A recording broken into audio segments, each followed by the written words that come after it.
Agora xa entramos en tempo de novas tecnoloxías como todos os venres. Está aquí connosco Marcos Fernández, moi bons días. Bos días. Que tal? Webmaster de código0.com. Hoxe con moitas cousas de actualidade, por exemplo, este mércores, Antonte, que soubemos de unha rede que se dedicaba a facer zombies os ordenadores, convertirlos en ordenadores zombies, había un santiagués metido no allo. A ver, explícanos un pouco todo isto para que nos enteremos. A ver, non principio hai que explicarlle a xente que as ameazas que hai na internet xa non son o que chamaban antes os virus informáticos, senón que agora hai moito tipo. Hai virus, vermes, troianos, e nun principio veñen a ser programiñas que se meten dentro do ordenador. O nome que reciben é segundo a maneira que teñas de picar e de metelos dentro. Uns entran sós, outros metelos ti crendo que son outra cousa, que daí ven o nome de troiano, o sea, é como baseado no mito de Troia, de meter unha cousa dentro da cidade, crendo que é boa, pois iso é un programa pirata que non tens que pagar por el, ou unha aplicación que crees que fai algo, a instalas no teu ordenador crendo que é algo bo, pero ten agochado un troia, unha sorpresiña negativa. Esa sorpresiña o que fai normalmente é abrir unha porta traseira que ti non ves. Entón, ti traballas co ordenador habitualmente, pero hai alguén que sabe que está esa porta aberta e aproveita aí para entrar e facer cousas co teu ordenador sen que ti as vexas. E converterlo en zombi. E este ordenador zombi, entón? Eso de zombi, o que pasa é que poden ser, por unha banda, que se aproveiten dese ordenador, o sea, que poñan programas espías no equipo, para saber, pois, por exemplo, o noso número de tarxeta de crédito, o noso número de conta bancaria, e despois podernos facer auténticas falcatruadas, ou tamén para aproveitar o propio equipo e facer ataques a outros. O sea, así é como se crea unha auténtica rede de ordenadores zombies, porque aproveitan os equipos infectados para atacar os que hai no seu contorno. O sea, poden coller a nosa libreta de enderezos do correo electrónico e mandarles a todos correo lixo, por exemplo. Ou poden mandarlle ataques para infectalos, de maneira que así é como vai medrando toda esta rede e chega aos 12 ou 13 millóns que falaban no caso desta rede. E aparte había unha persoa de aquí implicada. Sí, unha de Compostela, co alias Hostiator.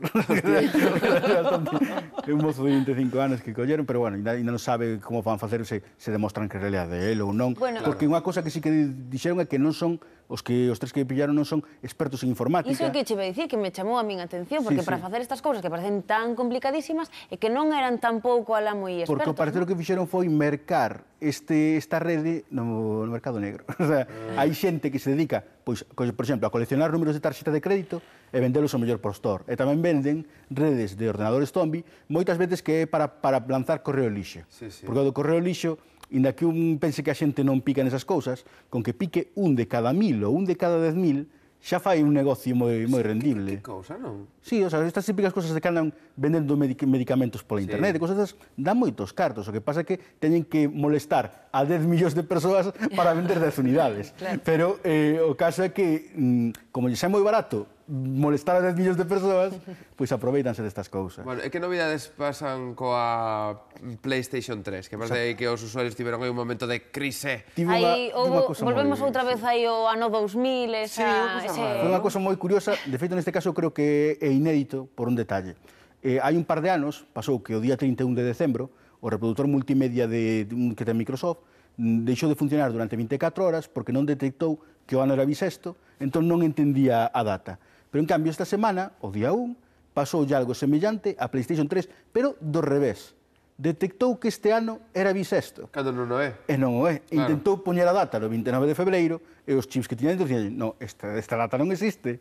E entón, aí toleou un pouco. Durante 24 horas non se podía conectar á rede para xogar en liña e tampouco podías acceder ás partidas grabadas porque o tolear o reloj colocábase no 1 de xaneiro do ano 2000, polo que non iba a cargar unha partida grabada no futuro.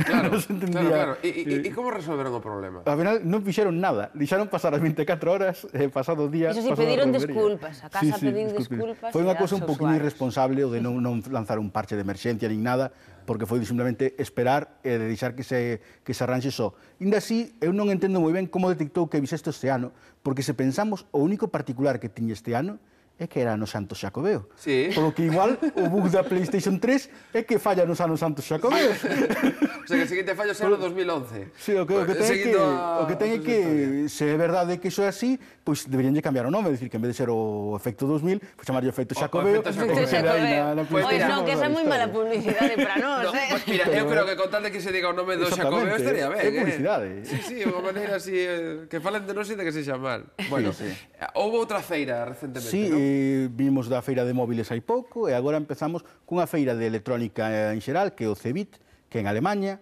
e que este ano en parte sorprendeu porque España era o país convidado. Que é o que pasou aí de porque España é país convidado? Pois, se nos retomamos o ano 2008, suspendérase a feira que había de tecnoloxía en Madrid, que era o SIMO.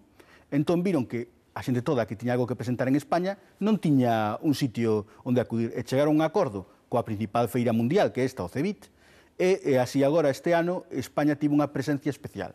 É como se fora o segundo país dentro do evento. Primeiro Alemania, despois España. E así moitas empresas españolas foron ali a amosar os seus inventos. Entre eles, pude saber un invento galego que é de Arteixo Telecom, que é un adaptador PLC gigabit, un pouco así te explicar. É simplemente un adaptador de rede para conectar, pois, por exemplo, dous ordenadores ou un ordenador a internet ou un router e demais, que en vez de utilizar, pois, por exemplo, o wifi, que é a tecnoloxía que coñecemos habitualmente, pois en vez de ir polo aire, iría polos cables da luz. De maneira que así, inda que haxa paredes gordas que evitan a boa conexión de wifi, ou se temos que transmitir ficheiros de alta velocidade, porque este trebello vai a 1 gigabit, o sea, vai a todo gas, por exemplo, para ver un vídeo en alta definición que estea dun ordenador a outro, por wifi non dá wifi a velocidade suficiente. En cambio, esta tecnoloxía baseada nos cables da luz sí permite esa velocidade, polo que para certas cosas, pois, por exemplo, se temos o router nunha habitación e despois no salón queremos que se conecte un trebello para poder vídeos da internet, pois esta tecnoloxía serve para facer de ponte sen ter que facer unha instalación de cable pola casa.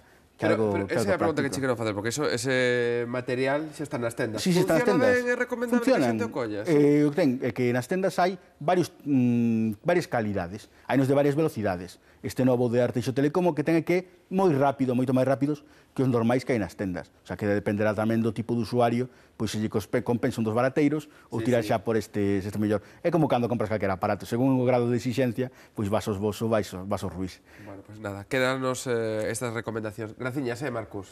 Vémonos o resto da semana que ven. Ata semana que ven. Un placer.